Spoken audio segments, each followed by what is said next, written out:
Bem-vindos a mais um programa. O tema de hoje é motivação e gestão de pessoas. Vivemos tempos turbulentos em todos os segmentos produtivos, com novas tecnologias e conhecimentos.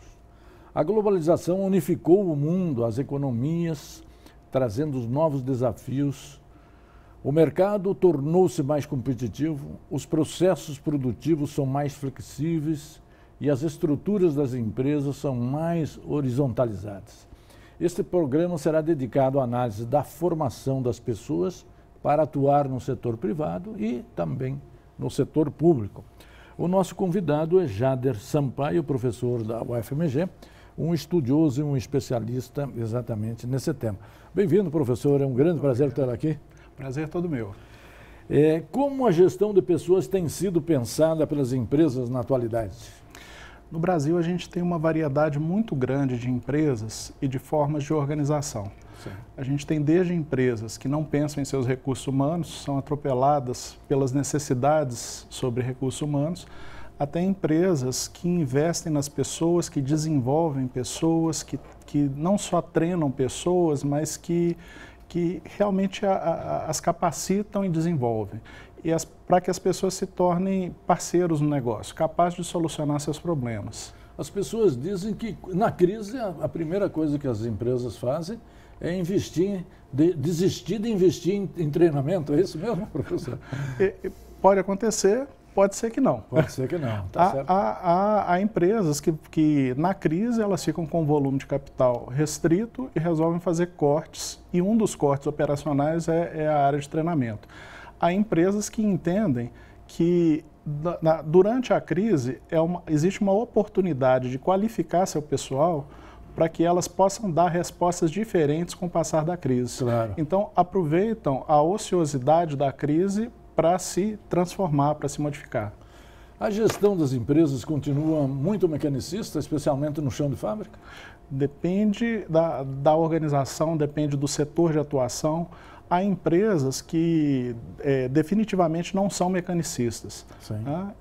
As empresas japonesas, por exemplo, elas desenvolveram um processo de gestão em que todos os problemas que acontecem no seu produto, eles são passíveis de serem equacionados pelos seus empregados. Sim. Os empregados dão soluções. Então, os empregados se tornam um fator competitivo para essas empresas. Há outras empresas que não, ainda seguem o velho taylorismo-fordismo. Então, os empregados, eles fazem atividades restritas e, às vezes, repetitivas. Aí, sim, elas são mecanicistas. E a gestão do setor administrativo é um pouco mais flexível? Por incrível que pareça, acho que a gestão do setor administrativo costuma ser mais burocrática do que a gestão do chão de fábrica, dependendo da organização. Por que isso, professor? Porque a administração burocrática ainda é uma orientação básica dos setores administrativos. O que tem acontecido é o surgimento de novos softwares, já tá no Brasil há uns 10, 15 anos, softwares de gestão.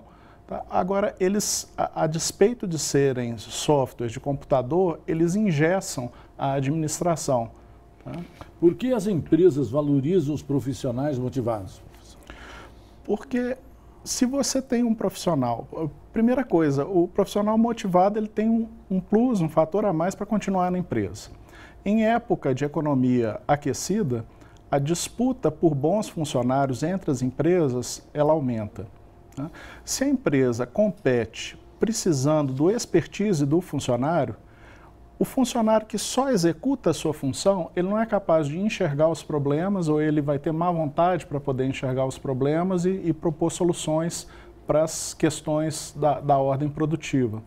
Então, existem muitas vantagens em trabalhar com empregados que fazem aquilo que gostam, aquilo que se sentem gratificados em fazer. Perfeito. Como a motivação das pessoas tem sido trabalhada pelas empresas? É um aspecto importante para elas?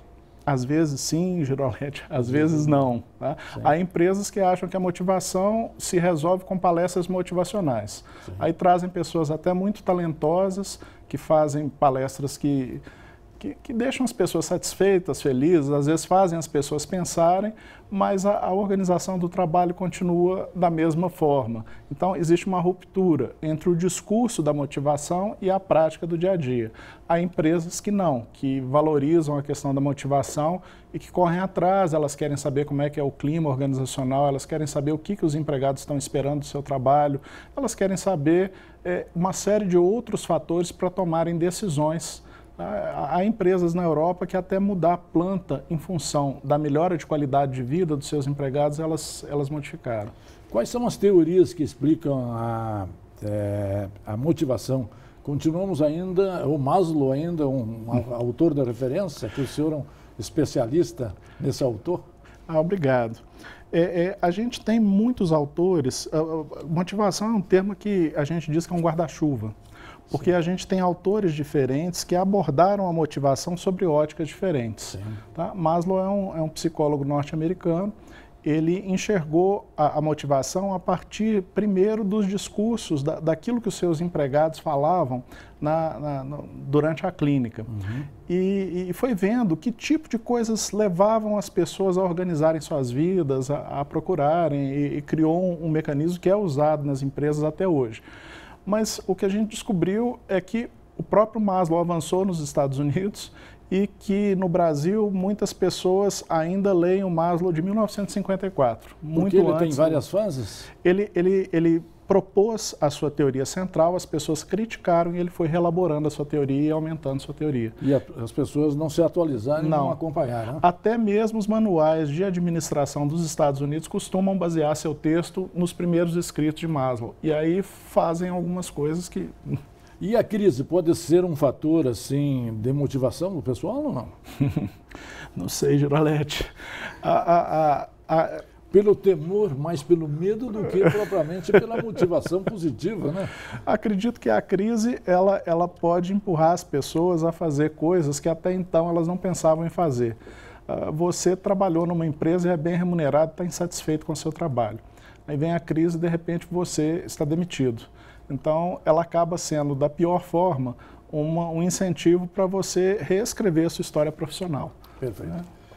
No segundo bloco, nós vamos trabalhar um pouco a relação da motivação com cultura organizacional e depois nós vamos também analisar a motivação na gestão pública. Um instante só, voltaremos já. Interconexão Brasil. Oferecimento: Sindicato dos Professores da UFMG. Interconexão Brasil. Oferecimento: Sindicato dos Professores da UFMG. Bem-vindos de volta. Nós estamos trabalhando o tema motivação e gestão de pessoas. No primeiro bloco, nós situamos a motivação e também os pensadores da motivação e a sua importância para as empresas. Já deixamos no ar o que seria o tema desse segundo bloco. Vamos começar pela relação da motivação com a cultura organizacional. A cultura organizacional é também um fator motivador para as empresas? A cultura organizacional é como se fosse um retrato de como se dão as relações dentro da empresa. Então, a cultura, ela envolve os valores da organização, ela envolve o que o Shine chamava de pressupostos básicos, que são ideias que levam a organização a solucionar problemas, a fazer determinadas coisas. A cultura é importante porque, a partir dela, vêm as expectativas sobre o desempenho dos empregados. Sim. Então, se os empregados se estão de acordo com a cultura, se sentem à vontade para trabalhar com a cultura da organização, o trabalho na organização pode ser motivador. Se não, o trabalho da organização pode ser estressante, o trabalho da organização pode ser desmotivador. Perfeito. Vindo agora para a administração pública, como pensar a motivação na gestão pública? A gestão pública é bastante problemática também no que tange à motivação, porque boa parte do que a gente vê na administração pública são as teorias baseadas na burocracia. Sim. Então, o poder público, ele estabelece a organização, ele estabelece o que a organização deve fazer, lota os cargos e é muito difícil mexer nessa estrutura da organização. Então, ou as pessoas têm muita clareza do que elas vão fazer dentro da organização pública, e aí, a priori, já se asseguram de que é uma atividade adequada à sua estrutura motivacional, ou as pessoas correm o risco de ficar insatisfeitas, desmotivadas na administração pública. Hoje se diz que a administração pública tem uma proximidade maior com a gestão privada. E se fez aqui também a reforma exatamente da gestão pública. Essa reforma aproximou mais a gestão pública da gestão privada, professor? Acredito que não. Essa reforma trouxe alguns elementos da gestão privada para a gestão pública, por exemplo, a gestão de competências. Sim. Mas o que percebi na implantação da gestão de competências é que a ideia que foi pensada para uma instituição flexível, ela foi implantada em instituições pouco flexíveis. Sim. Então, ela não conseguiu usufruir das possibilidades que ela ainda pode ter dentro da gestão pública. Como a profissionalização da gestão pública tem sido estimulada no setor público? Eu trabalhei anos na Fundação João Pinheiro. Sim. A Fundação ela tinha cursos que ela fazia para poder atender às necessidades dos órgãos públicos do Executivo. Então, você está na Receita, você precisa de um conhecimento próprio do trabalho da Receita, da Secretaria de Receita, do Estado da Receita. Então, a Fundação iria procurar os especialistas, iria verificar as necessidades e desenvolvia cursos para poder formar as pessoas dentro daquilo que elas iriam trabalhar. Essa é uma ação, essa é uma ação rica. Tá?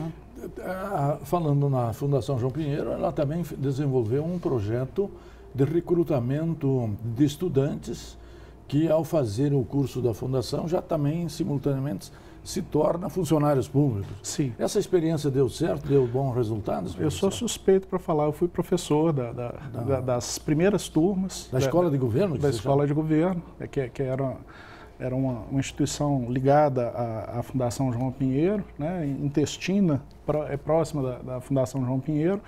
E o que a gente viu é que os primeiros alunos, que são os que eu posso falar, a maioria deles ou estava fazendo uma segunda graduação ou vinha com uma graduação já feita. Eu tive alunos que eram mestres, inclusive. Eram pessoas assim, bastante motivadas, muito inteligentes e muito capazes. E eles foram para os diferentes órgãos do Estado de Minas. Tá? Eu tenho faço uma leitura muito positiva dessa iniciativa e acho que é uma iniciativa que deveria ser mantida. Recentemente eu recebi uma informação de uma ex-diretora da escola de governo que alguns desses alunos saem tão bem formados que eles passam nos concursos federais e pedem exoneração do Estado, restituem a despesa do Estado e vão trabalhar em Brasília, porque eles não fazem cursinho para preparar para concurso público, eles saem bem preparados do curso que fazem. Perfeito, né? Como que, ou em que medida a partidarização ou as indicações políticas na gestão pública tem sido um empecilho à sua profissionalização? Há muitos órgãos públicos que eles são específicos. Órgãos que trabalham com saúde, órgãos que trabalham com educação, órgãos que trabalham com receita, há órgãos que trabalham com atividades muito especializadas. E à medida em que você coloca, não só no primeiro escalão, mas no primeiro, segundo, terceiro escalão, às vezes, indicações políticas, por mais que os quadros dos partidos tenham preocupação em ter uma formação técnica, essas pessoas chegam sem ter a história da organização e, às vezes, sem conhecer a atividade fim da organização. Perfeito. Há as que conseguem se cercar de assessores, de pessoas capazes de orientarem e ficam com um papel mais político dentro das organizações. Há as que não conseguem fazer isso. E aí, então, a organização passa por uma situação de dificuldade, porque ela fica sem rumo. Perfeito. As indicações políticas são também portas abertas para a corrupção, professor? Eu quero acreditar que os órgãos públicos eles desenvolvam mecanismos de controle cada vez mais elaborados. Porque acho que a corrupção ela pode surgir tanto com a pessoa que vem indicada, quanto da pessoa que é de carreira, que está dentro da instituição pública. Sim. o que a gente precisa é ter mecanismos de controle mais eficientes, é ter mecanismos de punição mais ágeis, né? Perfeito. Pelo Mensalão e pelo Lava Jato, a gente percebe que exatamente as indicações políticas têm sido uma porta, não falo para todos, Sim. mas uma porta significativa para uma corrupção nunca vista na história desse país. Isso é exceção ou é, digamos, uma indicação exatamente de uma tendência? Acho que as instituições democráticas do nosso país estão amadurecendo. À medida em que estão amadurecendo, determinadas coisas que eram vistas como normais, como fazendo parte do jogo político ou como fazendo parte do jogo das organizações, não são mais toleradas. E é isso que vem acontecendo e que vem mobilizando a opinião do nosso país com a Operação Lava Jato e outras mais. Acredito que parte das pessoas que estão envolvidas devem acreditar pessoalmente que elas estavam fazendo algo que era praxe, que era comum, e por isso não seria eticamente condenável, embora muitos desses atos fossem ilegais. Agora, a população brasileira, o serviço público brasileiro, está todo mundo convocado a perceber que a gente precisa de legalidade dentro dos atos das organizações brasileiras. Perfeito. No terceiro bloco, nós vamos trabalhar um pouco a crise. Como que a crise econômica, a crise política tem se refletido exatamente na gestão pública. Um instante só, voltaremos já. Interconexão Brasil. Oferecimento: Sindicato dos Professores da UFMG. Interconexão Brasil. Oferecimento: Sindicato dos Professores da UFMG. Bem-vindos ao terceiro bloco. Nós estamos trabalhando motivação e gestão de pessoas.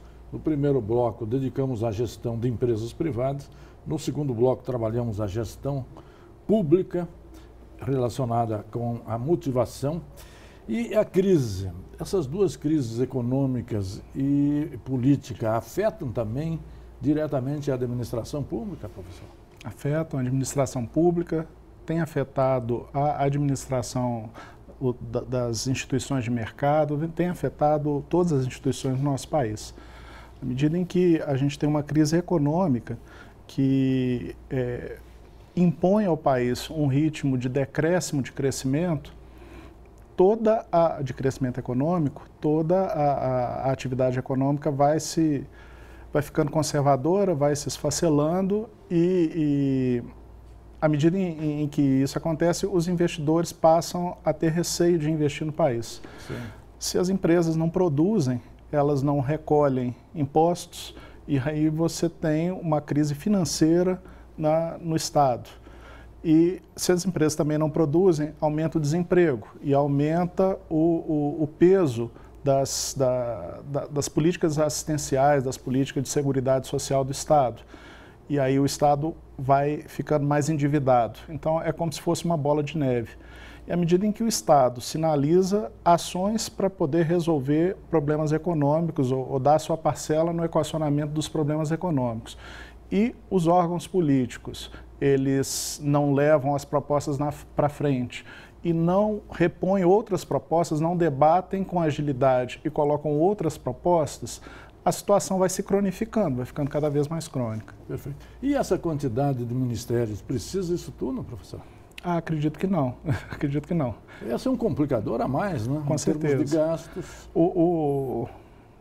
Se discute muito que essa quantidade de ministérios atende mais a um certo fisiologismo dos partidos políticos do que a lógica da instituição pública, a necessidade da instituição pública.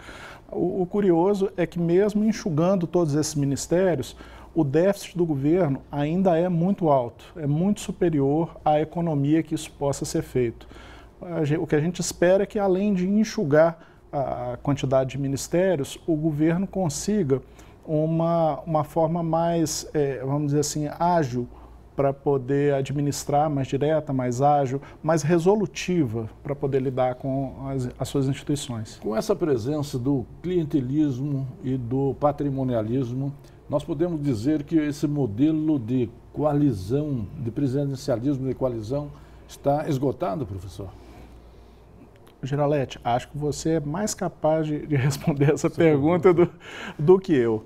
Eu votei no presidencialismo quando houve o levantamento do interesse do povo, né? Quando houve a consulta popular. Sim. Mas cada vez mais eu fico me pensando se o parlamentarismo não é uma opção melhor. Claro. Porque pelo menos você assegura que o governo vai ter uma maioria no Congresso. No Congresso. Né? E essa crise nós já tínhamos resolvido essa crise, porque mudava o primeiro-ministro e Sim. a vida continuava. Né? E fosse qual fosse a diretriz econômica, pelo menos haveria uma consistência no enfrentamento da crise, né, entre Congresso e governo. Perfeito. E a sobreposição da crise política e a crise econômica, com desemprego, recessão, pode gerar também uma crise social, professor?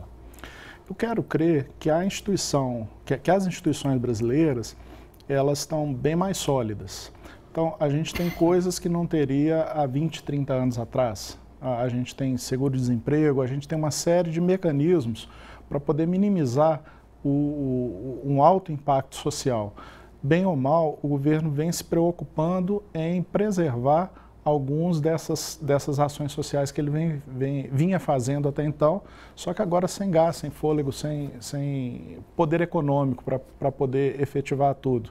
Eu quero crer que a gente vai ser capaz que a população vai ter maturidade para saber pressionar o legislativo, para poder pressionar o executivo, para que eles entrem num entendimento que venha a ser uma coalizão para solução dos problemas do Brasil e não para beneficiamento, não para o benefício de interesses individuais, próprios ou partidários. Perfeito. Como essas duas crises se refletem no ânimo das pessoas, professor? As pessoas estão bastante assustadas. Eu tive oportunidade de conversar com a população em palestras que eu vinha fazendo. As pessoas estão querendo saber o que está acontecendo, porque a gente via crescendo, numa certa estabilidade econômica de mais de 10 anos, né? E de repente surgem todas as notícias. Então as pessoas estão bastante preocupadas com o desemprego, estão preocupadas com o futuro.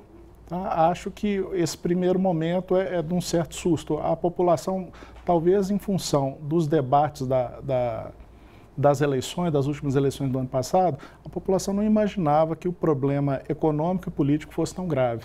Na última pesquisa da Datafolha, a preocupação maior do povo agora é com a corrupção, cara. Coisa nunca vista nesse país, né?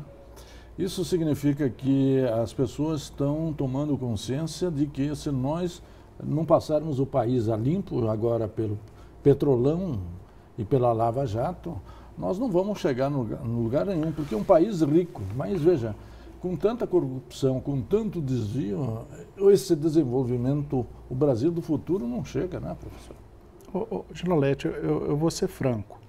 Eu não sei até que ponto, eu vi a pesquisa também, eu não sei até que ponto a preocupação das pessoas não está direcionada pela ação da imprensa. Pela ação da mídia. Ou seja, a mídia tem dado um destaque especial à descoberta, à punição e ao acompanhamento dos processos de corrupção. Sim. Isso faz com que as pessoas acabem se preocupando mais, prestando mais atenção nos processos para poder sanear a nossa sociedade do problema da corrupção na medida do possível.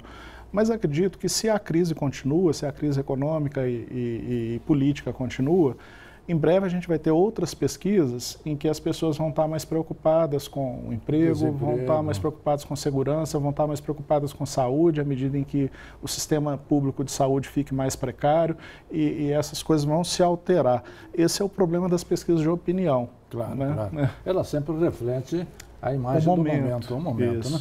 Professor, queria agradecer muito sua presença aqui, seus esclarecimentos. Trouxemos a você, telespectador, uma reflexão sobre a importância das pessoas, da gestão da pessoa, sua qualificação, sua motivação e também dizer que no momento de crise nós temos que preservar as pessoas porque não se faz nada sem elas. E você, telespectador, que sempre nos acompanha e nos prestigia, muito obrigado pela sua audiência e até a semana que vem.